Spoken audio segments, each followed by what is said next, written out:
Hello and welcome. Okay, I know this is a bit of a bad one, alright, and I hope you do look at some of the pickles, the other chutney recipes that are up there, but I did want to do this one, and this is great if it's the middle of winter or we just really haven't got the time, and it's just wrong, okay, but I do use it myself. So what we've got here is we've got a value home brand beetroot. Okay, we've got frozen onions, we've got sultanas, and we've got sugar. Now I do have some backup vinegar just in case I don't have enough vinegar from the pickled jars. Okay, now the reason this is a cheat is because you don't really have to prepare your vegetables, as it were, and the recipe for chutney is quite simple. You use 1 part vinegar, 1 part sugar, and 4 parts vegetable fruit. Okay, so it's very simple. All I'm going to do is pour out the vinegar and measure the vinegar, and I'm going to do that with all 4 jars.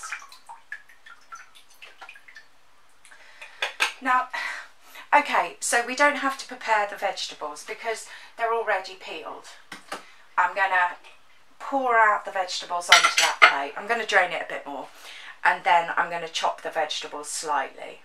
So when I have the amount of vinegar and vegetables in piles, so that I can say, alright, I need a little bit more beetroot and I need a little bit more vinegar, and this is how much sugar.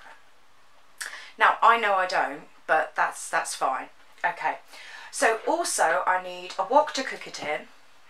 I need something to stir this wok. Sorry, this is what I use. It's like years old, and it's stained over the years, but I know it's clean, so I know it's clean. Now the other best thing about this cheap one is that you've got the jars. Now I'm quite lucky, I've got a few friends that collect jars for me, and if I didn't have that it would be a real pain. There's no way on earth I'd like to buy jars. I just really wouldn't. But you can buy jars. You can buy really nice jars. Alright. Now I should say, sorry, there's a bit of beetroot stuck to this lid. I'm trying to shake it off. Okay, if you're in England, grandmothers have all told us to keep on using the lids. Now there is a rubber seal here. Now if that does start to fray or go rusty, then you have to bin the lid. In America, you wouldn't use the lid twice, okay? So, you know, if you can't use the lid, you can literally just put wax paper over the top. So you could put a little circle, and then you could just put a bit of cute fabric over the top. Alright, so I'll do my bits, but before I do my bits, we can talk about flavouring. Oh, yes, this is last year's. It's such a pretty colour, isn't it? Now, if you wanted to give somebody chutney as a present, yeah, it's a nice thing to do, because even though it's quick, because we're not preparing the vegetables, it is still going to take probably 3 hours, and then there's a lot of faffing. There's faffing, you know. So, yeah, it's not really that much of a cheat. Alright, so I've got flavourings here. Dill seed, that goes really well. I quite like grated orange zest in it. I think it looks nice on the label. Okay, I'm going to be honest with you. I can't really taste any different, but I've got 2 oranges. I'm going to grate them, and I just think it looks nice on the label. Dill seed, they do give a nice texture to it as well. And I also have port, and that's always good for pickle. If you've got, okay, I know how old this is because I know the lady that gave it to me, and I know how long she's gone. So yeah, I wouldn't drink this port, but it's fine for cooking. It's brilliant for cooking. So yeah, I know. All right, I'm going to get my bits in neatly prepared bowls and then we can do the next step. Thank you. So all I've done is literally just drained the jars and everything, and I've got a better looking spoon just for my pride here. Alright, so I have a pint of liquor out of the pickled jars. I have a pound of sugar. Now I've just gone for common or garden kind of granulated sugar, but you could use posh stuff and it does give it that nice caramelly texture. So all I need now is I need 4 pounds of my preferred vegetable. Now obviously I'm going to use the beetroot from the jars, okay. So I'm going to set my scales to 0 and I'm going to put the wok on the scales. Yeah, so that just registers as 0 now. I've chopped up roughly my beetroot. Some of it I've done on the plate, and then I realised I ran out of room on the plate, so I did it directly in the jars. And all I did was I stuck a knife in the jar and then I chopped it. It's just so it doesn't look like shop bought stuff.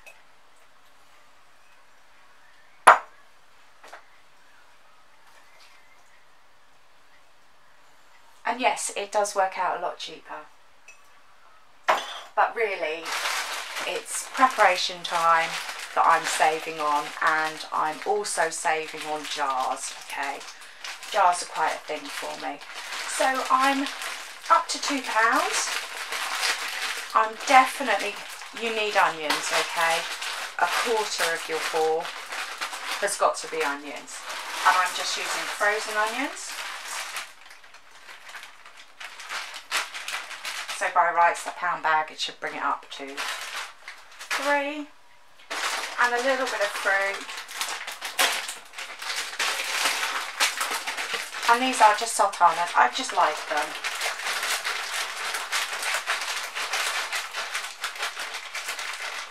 I'm good to go. They're escaping. So I don't need my backup vinegar. And yeah. Alright, let's get those out of the way. Now I'm pretty sure I'm going to go for dill seeds and orange.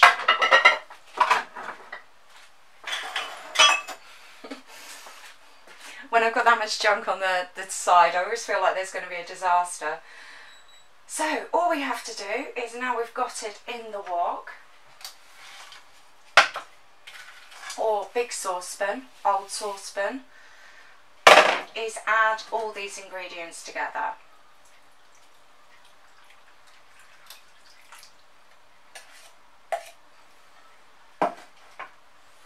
So we've got our dill seeds,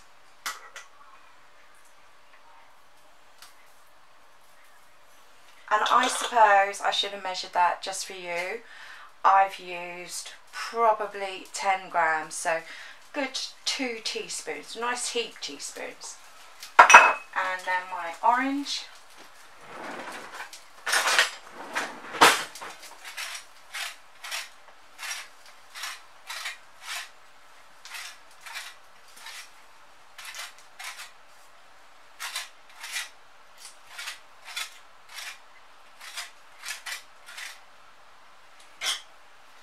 Lovely. And while it heats up, the sugar will melt with the vinegar, and what I'm waiting for, and it may take 3 hours, is for the vinegar and the sugar to caramelise. So I'm going to check it every half an hour, kind of as I'm passing. I'm going to give it a little stir, and then I'm going to just wait, really. It kind of needs to keep an eye on it, and it kind of just needs time. So, and it does work, it does work. So, you know, you need to know that you're going to be in for the next 3 hours. Sometimes it's taken longer. It's just one of those things. Okay, now as I said, I've used a very old wok. Now I quite like that because it's got the heat source at the bottom, so it's quite small, and then it fans out, so I can put quite a lot in. I have an induction hob, which is fine. I could put it on pulse. Yeah, I really could. It would mean I'd have to keep a closer eye on it, and I just let it simmer away. If you've got gas, gas is great, and yeah, no, of course, you just need a hob. Alright, so the little bit of prep that I've got to do now is I've got to take the labels off those jars. It's just pride. It's a nasty job, it's pain, there's no easy way around it. What my mum used to do is obviously she used to wash them, and then she used to lie them on the side overnight with a wet dishcloth, and that used to sort of soak them off, and then you literally just have to scratch off this glue. So I'm going to get that done. I'm also going to prepare another jar, because obviously if we had the 4 jars and then I added a pound of onions and maybe, well, a pound of sultanas, then, you know, that doesn't add up. But I am going to prepare another couple of jars. Okay, alright. Yeah, I'll pop back. Okay. Oh, no, we're really out of focus. Oh no, we're focusing. Okay, welcome back. So, we are 2 hours later. Now, we can see that most of the liquor's boiled down. Now this is the point where you can't leave it. You have to be here, keep it on a good rolling boil, and you do have to stir it. So I just get that ready to go for a little bit. Now the next step is we're going to need to sterilise everything if we want to keep this. Now pickle's got this thing that it tastes better after 3 months. So we're going to need to keep it for at least 3 months. Now if the pH level isn't higher, then we can get something called botulism. Okay, I'm going to have to double check that, and I'll put it in the comments if I'm completely wrong. Now that's poisonous, so we need to know that we've used vinegar, and we've used quite a strong vinegar. Now we know we have because we've used the liquor from the jars, or we were going to use malt vinegar. So, okay, I was waffling again.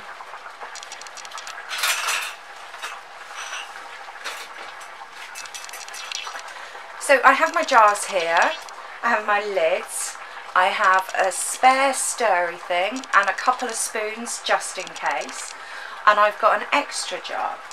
So I'm going to make sure I can fit it in the oven. Just stir it. Yeah, it can burn and stick at this stage, so, and then it's all ruined. And according to the clock, I am 2 hours 15 in. So I'm going to need to take that out. Sorry, I should have done it before.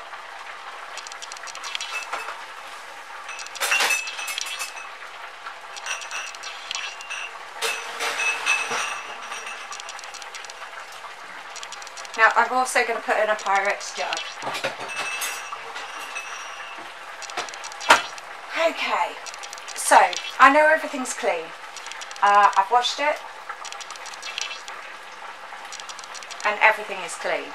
Now all I've done, I should turn that down, is I've put the oven on so it just switches on, so it's just on its heat. It is actually pointing to 75. So it's a really low heat. Now we're going to put this boiling hot, and it's sugar, so it's even hotter than boiling water, in untreated glass. So we do need to get those jars warm, even if we're sterilising them in a dishwasher.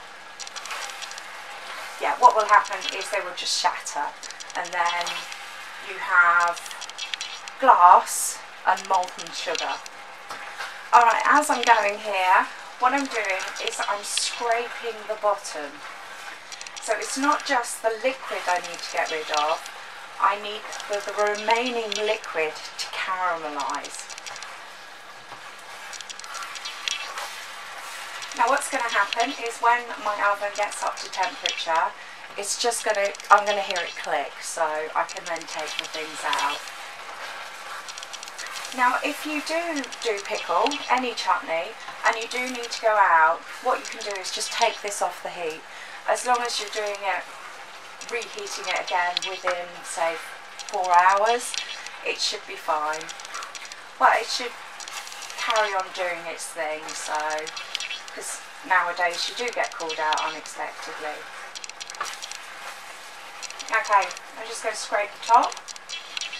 Now while this was cooking, we were doing a time lapse of it, so we might include that in a, well, we will include that, but it might be in a separate video, just because it's a good fun thing to watch. But if you were watching the video just before you started doing it, I think we'd be wasting your time. Okay, so I don't know if you can see that it's really starting to glisten, and when I'm moving the spoon away from the bottom of the pan, it's not running to the centre anymore. It's kind of, the remaining juice is thickening. And as soon as that happens, I'm going to take it off the heat, and then I'm going to concentrate on my jars. Now, so like I said, you can sterilise them in the dishwasher, that's fine. You just have to make sure that they're dry before you use them. And you also can, if you have a big pot, you can boil them in the pot, but then again, you need to make sure they're dry when you use them. Now I know from experience, when I take them out of the oven, it's going to be like, and they're all going to fall over. But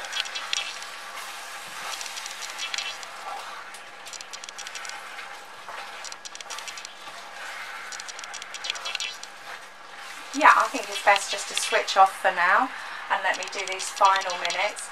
And I can see that it's getting there, but it's not there yet, and it might take another 10 minutes, so it's going to be a bit boring for you to watch. But all I'm doing is just scraping the bottom so it doesn't burn. Alright.